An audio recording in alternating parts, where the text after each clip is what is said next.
Hello friends, welcome to RG cookery. நம்ம இந்த வீடியோவில் 7 ரெசிபிஸ் தான், இது ரொம்ப சிம்பிளான 7 ரெசிபிஸ் பார்க்க போகிறோம். டொமேட்டோ சூப்பு வந்து 2 வெரைட்டிஸ் பார்க்க போகிறோம். Tomato soup, carrot soup. அப்புறம் ஒரு ஹெல்த்தியான சாலடு, 2 விதமான சாலடு பார்க்க போகிறோம். ரெண்டு வித்தியாசமாக இருக்குது. அது அப்புறமா வந்து ஒரு ட்ரெடிஷ்னல் ரெசிபி வந்து கேரளா டிஷ்ஷு, அதாவது பாலக்காடு ஸ்பெஷல்னு சொல்லலாம். புளியிட்ட மிக்சட் வெஜிடபிள் பொரிச்ச குழம்பு. அப்புறமா கடைசியில் வந்து வீட் ரவா சர்க்கரை பொங்கல்.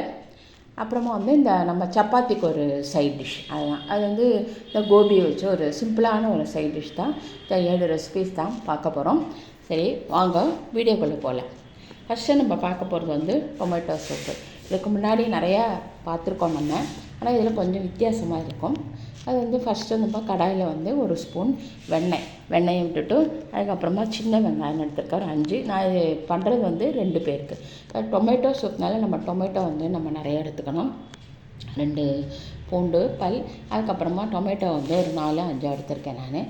அதுக்கப்புறம் அது கடாயில் போட்டு வெண்ணெயில் நல்லா ஜஸ்ட்டு ரோஸ்ட் பண்ணிவிட்டு ஒரு அரை கிளாஸ் தண்ணி விட்டுருவோன்னா தக்காளி நல்லா வேகணும் இல்லையா. அப்புறமா வெந்த அப்புறமா அதெல்லாம் நம்ம தட்டில் நல்லா ஆற வச்சுட்டு மிக்சியில் நல்லா அரைச்சிட்டு நமக்கு வந்து வடிகட்டிட்டு அதே கடாயில் போட்டு நம்ம அது சூப்புக்கு என்ன கன்சிஸ்டன்சி வேணுமோ அது மாதிரி நம்ம தண்ணியை அட்ஜஸ்ட் பண்ணிவிட்டு தேவையான உப்பு மிளகுப்பொடியும் போட்டு ஜஸ்ட்டு ஒரு கொதி இந்த மாதிரி வந்த அப்புறமா ஸ்டவ் ஆஃப் பண்ணிவிட்டு நம்ம சர்விங் பவுலில் போட்டு கடைசியில் மிளகுப்பொடியும் தூவி நமக்கு டேஸ்ட்டு தகுந்த மாதிரி பண்ணியாச்சுன்னா நமக்கு கொஞ்சம் டொமேட்டோ சூப் வந்து தயாராகிடும்.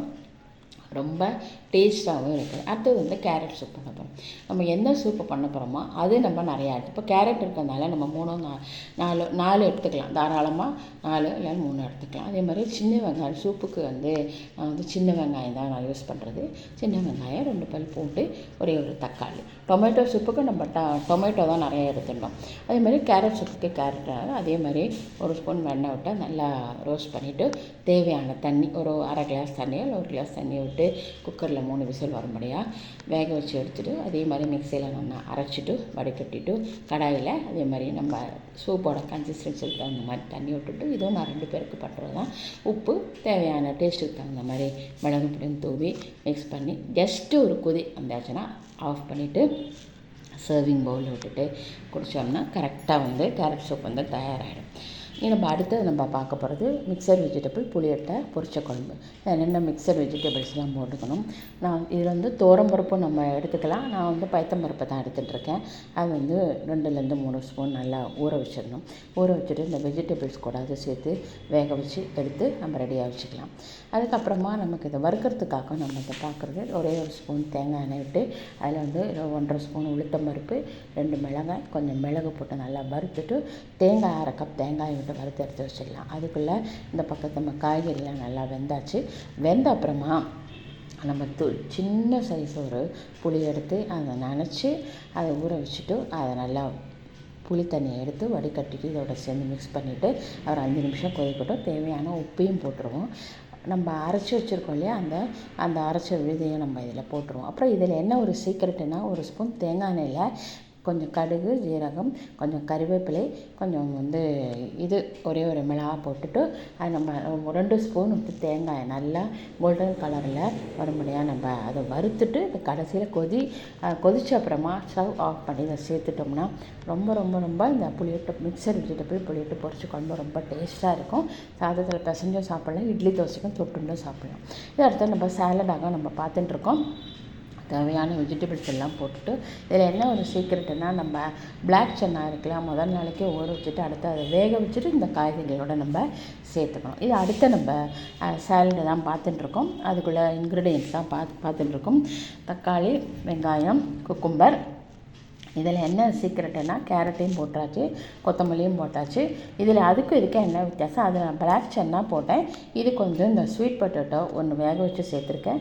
வேக வச்சு வேர்க்கடலையும் சேர்த்துருக்கேன். அதுக்கு 2த்துக்கும் உள்ள வித்தியாசம் அதுதான். அதுக்கும் இது சேம் வெஜிடபிள்ஸ் தான். அதுக்கு வந்து பிளாக் சன்னா போட்டோம். இதுக்கு வந்து சக்கரவள்ளி கிழங்கும் வேக வச்ச சக்கரவள்ளியும் வேர்க்கடலை வேக வச்சது போட்டு உப்பும் போட்டு லெமனும் புழிஞ்சும் இந்த பெப்பர் பொடியும் போட்டு நம்ம எடுத்தாச்சுன்னா ரொம்ப ரொம்ப ரொம்ப ஃபில்லிங்காக இருக்கும். இந்த 2 சேலட்டுமே ரொம்ப ஃபில்லிங்காக இருக்கும். நம்ம பிரேக்ஃபாஸ்ட்டுக்கு பதிலாகவே நம்ம இதை நம்ம சாப்பிட்டுக்கலாம். அவ்வளோ தூரம் ஹெல்த்தியானது. இப்போ நம்ம அடுத்தது நம்ம பார்க்க போகிறது வந்து வீட் ரவா சர்க்கரை பொங்கல். இது வந்து சுவாமி நைவேத்தியத்துக்கு வச்சுக்கலாம். நம்ம சும்மா இருக்கிற சமயத்தில் அது ஸ்நாக்ஸ் மாதிரியும் நம்ம பண்ணி சாப்பிட்லாம். ரொம்ப ரொம்ப டேஸ்ட்டாக நல்லா இருக்கும். அது நான் இதில் 1/2 கப்பு தான் எடுத்திருக்கேன்.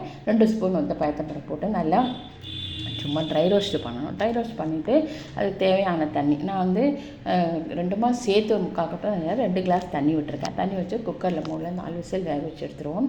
வெல்லம் வந்து அவ்வளோவா டேஸ்ட் வந்தோம். நான் வந்து 1/2 கிளாஸ் அப்போ இந்த ஒரு கிளாஸ் காட்டினேன் இல்லையா, அதில் 1/2 கிளாஸ் வெல்லம் எடுத்து அது நல்லா தண்ணி போட்டு அது மெல்ட் பண்ணிவிட்டு அதுக்கப்புறமா அதை வடிகட்டி வச்சுப்போம். அதுக்கப்புறமா இந்த நெய் 2 ஸ்பூன் விட்டுட்டு நம்ம தேவையான நட்ஸை நம்ம வறுத்து ரெடியாக வச்சுப்போம்.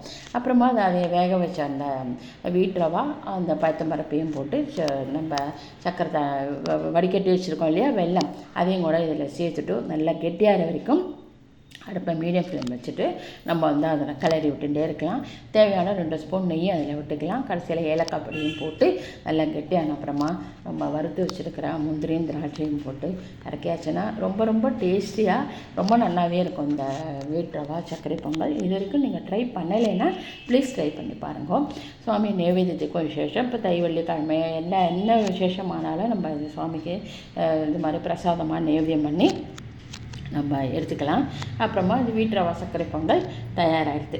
நம்ம கடைசியாக லாஸ்ட்டில் என்ன பார்க்க போகிறோம்னா இது வந்து சப்பாத்திக்குள்ள சைட் டிஷ் தான். அது வந்து என்னடா சப்பாத்தி பண்ணுறேன் என்ன சைட் டிஷ் பண்ணுறது, கோபி கொஞ்சம் இருந்து அதே மாதிரி ஆஸ் யூஷுவல் கோபிக்கு கொஞ்சம் வெந்நீர் கொதிச்சுட்டு அது உப்பையும் மஞ்சள் பொடியும் போட்டு கொஞ்சம் வடிகட்டி எடுத்து வச்சுருக்கேன். 2 ஸ்பூன் கடலை மாவு போட்டு அதை நல்லா மிக்ஸ் பண்ணிவிட்டு வறுத்து நம்ம இது கோல்டன் கலர் வர வரைக்கும் வறுத்து எடுத்து வச்சிடலாம். அது இங்கே வறுத்துன்றக்கட்டும் மீடியம் ஃப்ளேமில் வச்சு வறுபடட்டும். அதுக்குள்ளே கடாயில் வந்து 2 ஸ்பூன் எண்ணெய் விட்டு தேவையான ஸ்பைசஸ் 1/2 ஸ்பூன் ஜீரகம், சோம்பு, 2 ஏலக்காய், அப்புறமா வந்து கிராம்பு, ஒரு பட்டை, அப்புறமா வந்து இந்த பிரிஞ்சி இலை எல்லாமே போட்டு நல்லா வதங்கட்டும். வறுத்த அப்புறமா ஒரே ஒரு வெங்காயத்தை நறுக்கி அதில் வந்து பூண்டு பல் இதில் வந்து நம்ம பூண்டு இஞ்சி பச்சை மிளகா 3மா வந்து ஜஸ்ட் ஒரு நல்லா நசுக்கிட்டு அதில் சேர்த்துக்கலாம். நான் வந்து பூண்டு அப்படியே முழுசாக தானே போட்டிருக்கேன். பச்சை மிளகா நான் வந்து இது சேர்க்கலை.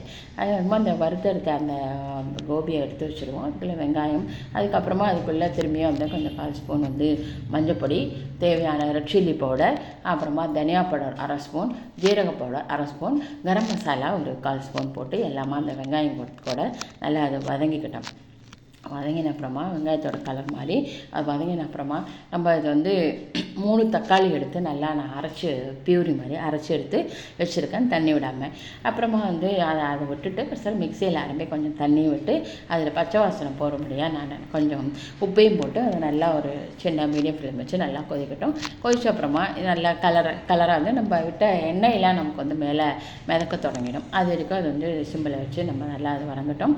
அப்புறமா தேவையான கொத்தமல்லியும் போட்டால் நம்ம வறுத்து வச்சுருக்கோம் இல்லையா அந்த கோபி அதையும் கூட இது மிக்ஸ் பண்ணிட்டோம்னா அதை மிக்ஸ் பண்ணிவிட்டு ஒரு 2 நிமிஷம் நல்லா கொதி வந்துட்டு கடைசியில் வேறு பாத்திரத்தில் ட்ரான்ஸ்ஃபர் பண்ணிவிட்டு தேவையான கொத்தமல்லியும் போட்டு தூவி இறக்கியாச்சுன்னா ரொம்ப ஒரு டேஸ்டியான கோபி. ரொம்ப சிம்பிளாகவும் இது வந்து ப்ரிப்பேர் பண்ணலாம். இந்த வீடியோ உங்களுக்கு வந்து பிடிச்சிருக்குன்னு நினைக்கிறேன். இது வரைக்கும் என்னோடய சேனலை சப்ஸ்கிரைப் பண்ணலைன்னா please subscribe my channel. Thank you.